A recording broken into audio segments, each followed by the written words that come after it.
hulaan kung ano ang flavor nitong mini siopaw. So, dahil ube ang nasa labas, mukhang hindi naman siya ube. Munggo? Tsokolate? Baboy? Ube! Pinahirapan ko pa sarili ko. So, ito naman, kokwa, kape. Ano naman daw ang flavor nito? Tsokolate? Alam mo mas mahirap? So ito, siopaw daw to. Akala ko isang cup ng kanin. Kailangan natin hulaan kung ano nasa loob nito. Korean dish. Nori? Nahihirapan ako dito, ha? Baboy? Beef? Chicken? Na fried? May chicken siopaw na? Hindi na lang suman, siopaw at siomay ang uso ngayon dahil meron ng siopaw chicken. Siopaw na may chicken. Yan ang bagong negosyong pinasisikat ng magkasintahang sina Roxanne at Ivan.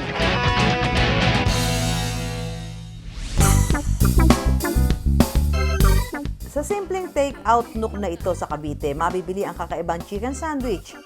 Sa halip kasi na ordinaryong tinapay ang gamitin, siopaw ba ang kanilang pantakam? Since yun nga, oversaturated na po yung pag-wings, parang nag-isip kami, parang how do we come up with something different na pagkain? How will you make a move na mas makikilala ka ng tao? So parang dun kami nagkaroon ng idea na what if mag-start tayo ng kaibang bun? What if yung siopaw bun, since yun po yung parang gusto rin ng any age. Dahil sa malikot na pag-iisip, nagbaka sakali sina Ivan at Roxanne kung magiging in ang kanilang pakulong siopaw chicken sandwich. Before, parang 3-5 orders lang kami. Ngayon po, sa isang araw, 100 bawas namin per day. Bago pa man makilala ang kanilang produkto, katakot-takot na pagulong ang kanilang pinagdaanan. Sumubok kami na mag-home delivery po muna. Yung pag-prepare ng food, yung pag-deliver within the area. Binabay ko lang siya, di-deliver ko kahit saan. To the point na free delivery siya para lang may maka-generate kami ng income. Ginawa nila itong sideline habang may trabaho sa corporate industry. Nag-try lang po kami noon na i-offer sa mga colleagues ko po noon sa work. Noong time na yon, nagustuhan ng mga ka-work ko po and then order sila ng order until such time na I've decided na parang may sense of fulfillment po talaga sa pagluluto. Naisipan ni Roxanne na mag-full-time at tutukan na lang ang kanilang negosyo. Dito sila sumubok na humanap ng pwesto. Start kami as 3,000 pesos as a capital namin.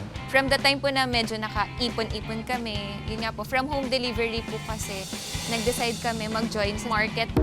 Ang inaakalang oportunidad sa negosyo, naging daan pa umano ng problema ng magkasintahan. Malaking factor yung location. Noong time na yun, medyo hindi po okay yung nagiging sales namin. May mga days po na kita namin parang 100 lang, ganyan. So nag-decide na po kami na, noong time since losing nga po, parang tumigil po kami for a while.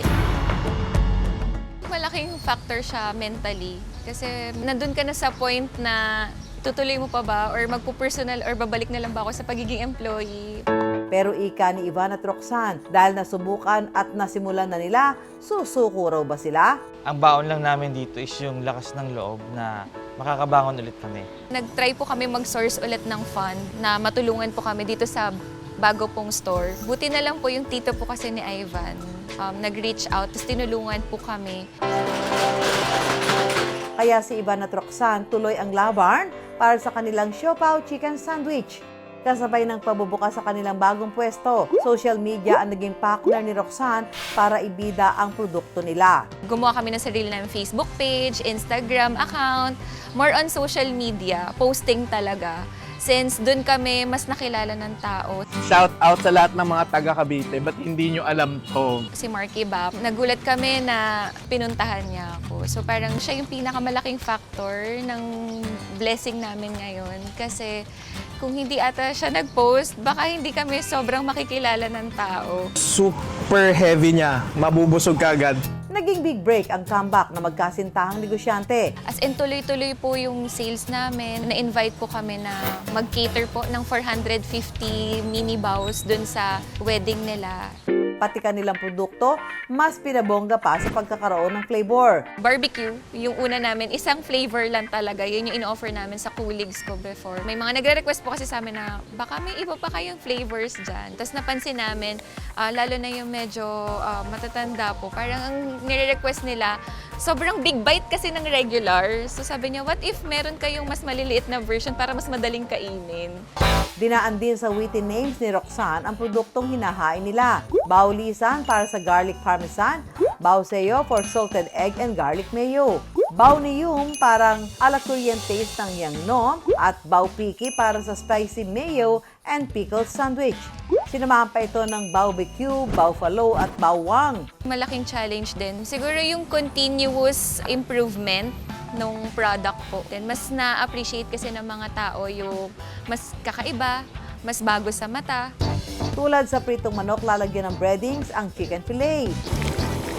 Matapos itong iprito, saka ilulubog sa flavoring sauce na nais ng customer. Kumenta rin kaya ito sa masa?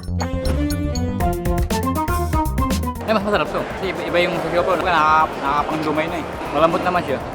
Sakto lang, malasa. Mas masarap itong chicken na to kaysa sa mga siopaw. Masarap yung lasa ng chicken. Parang barbecue.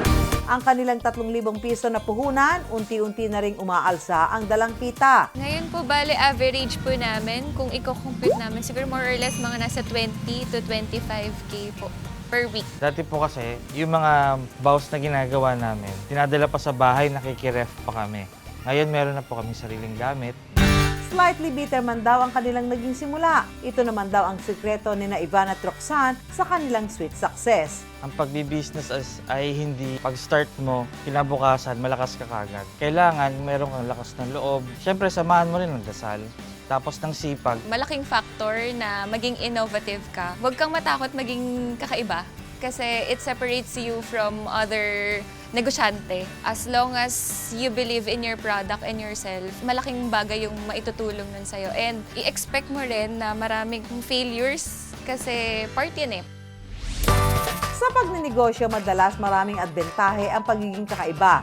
Innovation man ang discarding gagawin, dapat lagi pa ring siguraduhin ang kalidad ng produktong ilalabas. Dahil yan ang babalik-balikan para sa negosyong success.